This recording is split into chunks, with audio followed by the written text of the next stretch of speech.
안녕하십니까, 묵조교입니다. 우리는 9급 공무원 물리 시험 문제를 함께 풀고 있죠. 지난 시간에 이어서 이번 시간에도요, 2024년 11월 달에 시행된 지방직 물리 문제를 함께 풀어보도록 하겠습니다. 10번 문제입니다. 가와 나는 각각 양의 전하량 Q, Q, EQ를 가진 점전하 A, B, C의 두 배열을 나타낸 것이고요.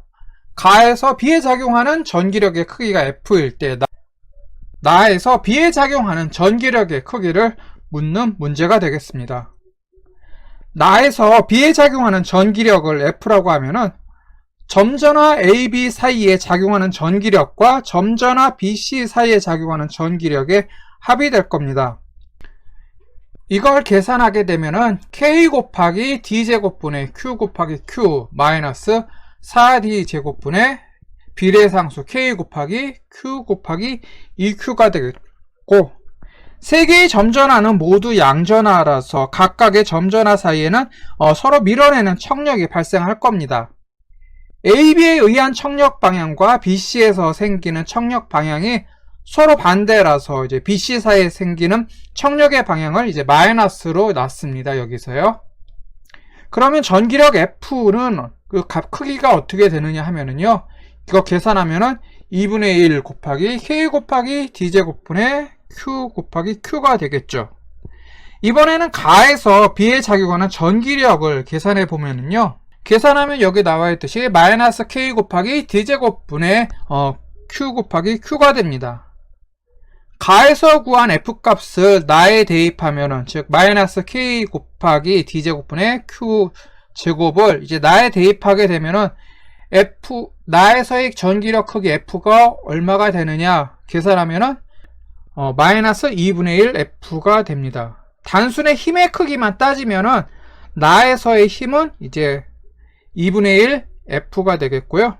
그러면은 여기 보기에서 맞는 답을 고르면은 2번이 되겠죠. 2번 2분의 1 F가 이제 답이 되겠습니다. 자, 11번 문제 보도록 하겠습니다. 그림과 같이 일정한 전류가 흐르는 가늘고 절연된 두 직선 도선 X, Y가 각각 X축과 Y축에 고정되어 있습니다. X의 전류가 마이너스 X축 방향으로 흐를 때 점 A에서 자기장의 세기는 0인데요. 이에 대한 설명을 옳은 것을 고르는 문제가 되겠습니다. 1번 점 C에서 자기장의 세기는 0이고 점 D에서 자기장의 세기는 점 B에서보다 작다라고 되어 있네요. 3번은 Y에 흐르는 전류의 방향은 플러스 Y축 방향이라고 했고요.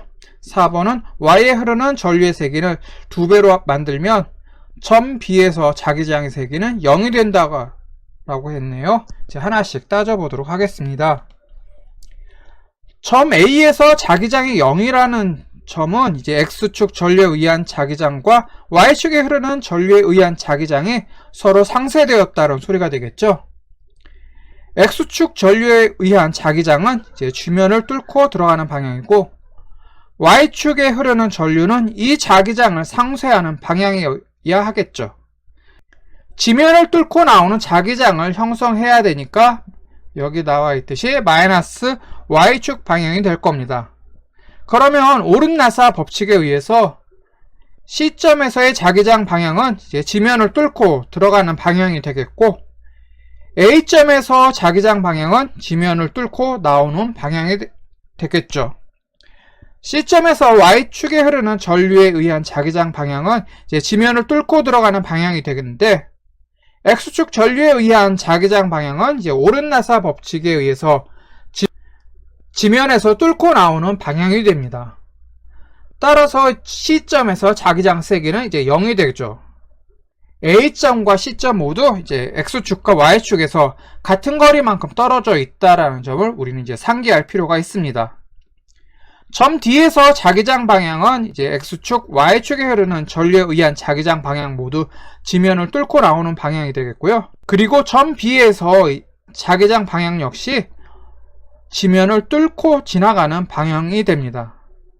그런데 X축, Y축에서 점 D까지의 거리를 이제 스몰 d라고 하면은 X축에서 점 B까지의 거리는 2 스몰 d가 되겠고, 또 이제 Y축에서 점 B까지의 거리는 또 스몰 d가 되겠죠.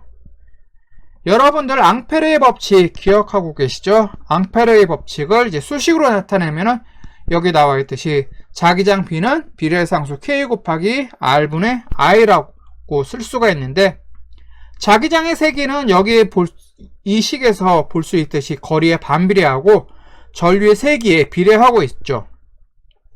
점 D에서 X축 전류에 의한 자기장의 세기는 이제 D분의 K 곱하기 I라고 하면은요, 점 B에서 X축 전류에 의한 자기장의 세기는 2D분의 K 곱하기 I로 점 D보다 2분의 1 줄이게 됩니다. 그러면 점 D에서 자기장 세기가 점 B에서의 자기장 세기보다 크게 되겠죠. 점 B에서 자기장 방향은 X축 전류에 의한 자기장 방향, 또 Y축 전류에 의한 자기장 방향 모두 지면을 뚫고 들어가는 방향이 되겠죠. 그래서 Y축 전류의 세기를 2배 하면은 점 B에서의 자기장 세기는 더 커지지 이제 상쇄되어 없어지지는 않습니다.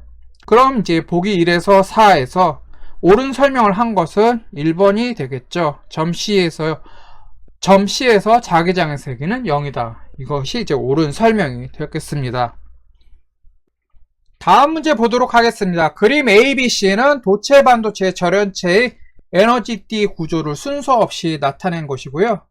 이에 대한 설명으로 옳은 것을 고르는 문제가 되겠습니다. 1번 전기 전도성은 A가 C보다 크다라고 되어 있고요. 2번에서는 C의 대표적인 예는 규소이다라고 했고, 3번에서는 A는 B에 비해 원자가 띠의 전자가 전도띠로 이동하기 쉽다라고 했고요. 4번에서는 AB에서 전자는 전도띠와 원자가 띠 사이에 해당하는 에너지를 가질 수 없다라고 되어 있습니다. 자, 하나씩 이제 따져보도록 하겠습니다. A, B, C 물질 가운데 D 간격이 가장 큰 물질이 뭐죠? 여기 그림 보면은 A번이죠? 딱 한눈에 이제 A번이 가장 D 간격이 크다라는 것을 확인할 수가 있죠. 그럼 A는 뭐가 될까요? D 간격이 가장 크니까 절연체가 되겠죠? C 같은 경우는 전도띠와 원자가 띠가 서로 붙어 있으니까 도체가 되겠죠? 또 이제 A가 절연체니까 C는 이제 당연히 도체가 되겠고, 그러면 B는 절연체 도체 빼고 남은 반도체가 될 겁니다. 전기 전도성이 뭐냐면 전기를 얼마나 잘 통하느냐 그거죠. 그러면은 ABC의 전기 전도성을 따지면은 도체가 가장 크고 그 다음에 반도체 그리고 그 다음에 절연체니까 ABC에서의 전기 전도성은 C가 가장 클 것이고 그 다음 B, 그 다음 A가 될 겁니다. 그러니까 전기 전도성이 가장 높은 게 C가 되겠고, 전기 전도성이 가장 낮은 게 이제 A가 되겠죠. 전기 전도성이 A가 C보다 크다고 한 1번 설명은 어떻게 될까요? 잘못된 설명이죠. A가 C보다 큰 게 아니라 A가 C보다 작죠. 그럼 1번은 잘못된 설명이 되겠고, 반도체 재료로 널리 쓰이고 있는 물질이 뭐냐면은 여러분들이 잘 알고 있듯이 원자번호 14번인 규소하고 원자번호 32번인 저마늄이 이제 반도체의 재료로 많이 쓰이고 있죠. 따라서 2번에서 규소에 적합한 그림은 A, B, C 중에서 어떤 걸까요?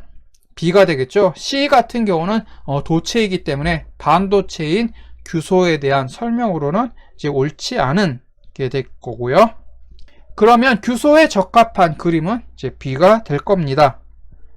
A, B, C 가운데 전도띠와 원자가 띠 사이의 간격인 띠 간격이 가장 큰 것은 절연체인 A가 되겠고, 또 A에서는 원자가 띠에 있는 전자가 전도띠로 이동하기가 쉬울까요? 어려울까요? 어렵겠죠? A, B, C 중에서 가장 어려울 겁니다. 그리고 에너지는 양자화되어 있어서 이제 4번에 있는 설명처럼 A, B에서는 전자는 전도띠와 원자가 띠 사이에 해당하는 에너지를 가질 수가 없겠죠.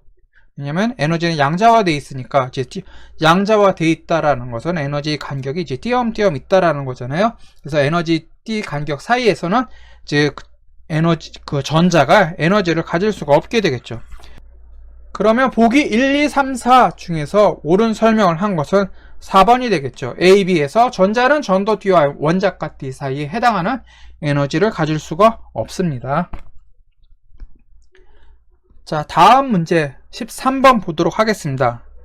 여기 나와 있는 그림은 자기장 내의 고리 도선이 가나다 순으로 회전하여 유도 전류가 발생하는 모습을 나타내는 것이고요. X는 N극과 S극 중 하나입니다. 이에 대한 설명을 옳은 것을 이제 고르는 문제가 되겠네요. 자, 1번 X는 S극이다 라고 되어 있고요. 2번 나에서 유도 전류의 방향은 A이다. 3번에서는 뭐라고 설명했냐면 자기장의 세기가 커지면 유도 전류의 최대값은 감소한다 라고 되어 있고요. 4번에서는 고리 도선의 회전 속도가 감소하며 유도 전류의 최대값은 증가한다 라고 되어 있습니다. 이제 어떤 게 옳은 설명인지 이제 찾아보도록 하겠습니다. 그림에서 고리 도선은 가나다 순서로 이동하고 있고요. 다에 있는 고리 도선은 다시 가 형태로 이동해서 계속 회전합니다. 그러면 다에서 가로 이동할 때 X극 쪽에 있는 도선 고리가 받는 힘은 자기장의 수직이고 이 그림에서 이제 왼쪽 방향이 되겠죠. 플레밍의 왼손 법칙을 고려하면 이때 X극 쪽 고리에서 유도 전류의 방향은 이제 왼쪽에서 오른쪽이 되고요. 그림 나에서는 이제 A 방향이 됩니다. 이와 같은 도선 고리의 운동을 유지하려면 X극은 어떻게 되냐 하면 N극이 돼야 되겠죠. 렌츠의 법칙 여러분들 들어보셨죠? 렌츠의 법칙이 뭐냐면은 여기 나와 있듯이 유도 전류의 방향은 자기력 손석의 변화를 방해하는 방향으로 생긴다라는 게 바로 렌츠의 법칙이 되겠죠. 그러면 X극에서 아래로 자기력 손석이 증가하는 것을 방해하는 방향으로 이제 유도 전류가 흐를 거니까 나에서 유도 전류의 방향은 이제 A가 되겠죠. 그리고 자기장이 세지면 유도 전류의 크기 역시 증가하고 고리 도선의 회전 속도가 감소하면 자기력 손석의 변화율이 줄어들어서 유도 전류의 크기 역시 감소하게 될 겁니다. 그러면 1, 2, 3, 4번 중에서 옳은 설명을 한 것은 무엇이냐면은 2번이 되겠죠. 나에서 유도 전류의 방향은 A이다. 이것이 옳은 설명이 되겠습니다. 자, 이렇게 해서 이제 10번부터 13번까지 이제 물리 문제 4개를 풀어봤고요. 나머지 문제는 또 다음 시간에 계속 풀어보도록 하겠습니다.